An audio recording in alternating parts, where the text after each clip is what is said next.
Je vous accueille ce soir pour un sujet, enfin un thème de débat qui est dans quel état est la culture.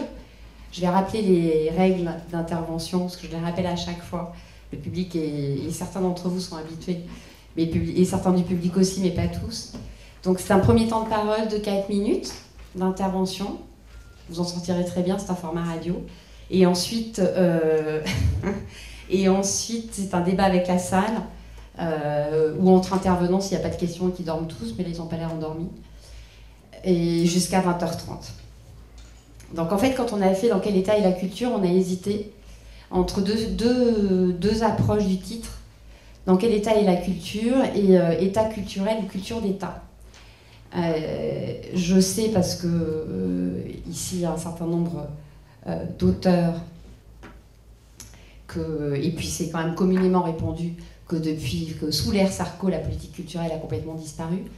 La question que je vais vous poser en premier, et à chacun d'ailleurs, c'est est-ce que c'est la culture qui a disparu parce qu'elle n'était pas au centre de la politique de Nicolas Sarkozy, ou est-ce que c'est encore possible aujourd'hui d'avoir une politique culturelle de l'État-nation à l'heure où la mondialisation, les nouvelles technologies font exploser la créativité, la création, les moyens de la création.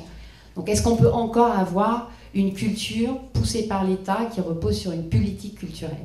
Alors pour répondre à cette question, et je vais vous donner par ordre d'intervention, nous écouterons d'abord Claude Mollart, qui est au milieu. Vous voyez, vous avez choisi naturellement votre place pour commencer. Donc vous êtes l'auteur de Malraux, Langue et après, débat sur la culture avec Yves Marek qui est quelque part, qui est là. Et justement, Malraux, ça fait longtemps qu'il est mort. Et Langue, ça fait longtemps qu'il n'est plus ministre. C'est pour ça que vous démarrerez en 4 minutes.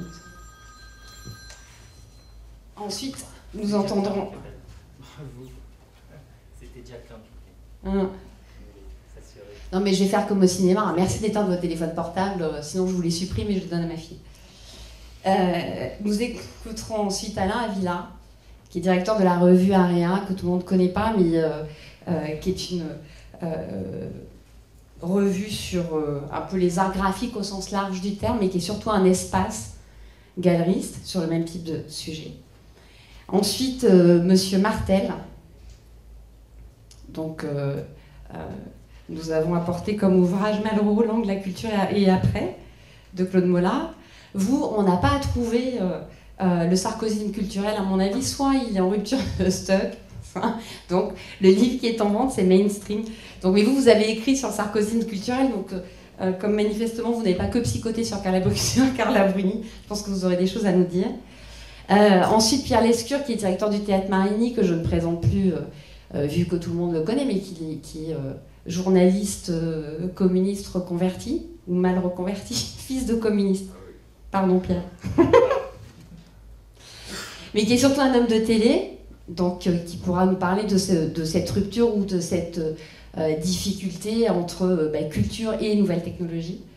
Et enfin, Nicolas Gaume, donc, qui est président de Mimesis, qui est le roi du social game. Donc voilà, donc là, on voit la rupture générationnelle se faire. Ceux qui se tassent ne savent pas ce que c'est que le social game, et puis il y a les autres.